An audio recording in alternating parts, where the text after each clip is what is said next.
જામનગરની ગુજરાત આયુર્વેદિક યુનિવર્સિટી અને ગુલાબ કુંવરબાઈ આયુર્વેદિક મહાવિદ્યાલય દ્વારા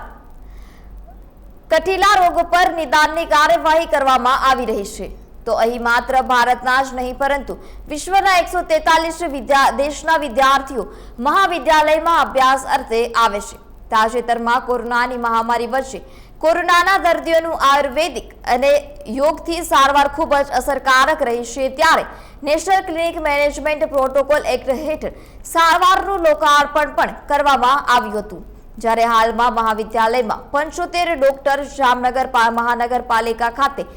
પણ આયુર્વેદિક દવાઓનું વિતરણ કરી રહ્યા છે। માઇલ્ડ મોડરેટ પેશન્ટમાં કેવી રીતે આયુર્વેદ દ્વારા અને યોગ દ્વારા મેનેજમેન્ટ થઈ શકે એ માહિતી આપવામાં આવી છે, અને પોસ્ટ કોવિડ કેસીસનું પણ કેવી રીતે મેનેજમેન્ટ કરવું આયુર્વેદ અને યોગ થ્રુ કે જેથી કોમ્પ્લિકેશન્સ ન થાય અથવા તો ઓછામાં ઓછા થાય એ વિશેની પણ વિસ્તૃત માહિતી આપવામાં આવી છે। અને સફિશિયન્ટ ડેટા કલેક્ટ કર્યા પછી 6 મહિનાના તારણને આધારે આ પ્રોટોકોલ ડિક્લેર કરવામાં આવ્યો। ગુજરાત આયુર્વેદ યુનિવર્સિટી તરફથી આ કોરોનાની જે વૈશ્વિક મહામારી છે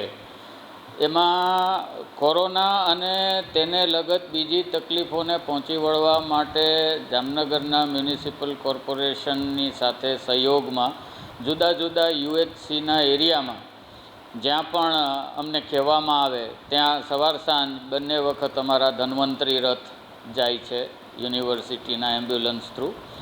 અને એમાં કોરોનાથી બચવા માટેના ઉપાયો તરીકેના જે અમારા ગુડુચિયા દીકવાત અને ગુડુચી ગંડવટી અને એ પ્રકારના બીજા ઔષધો અમે સતત આપીએ છીએ।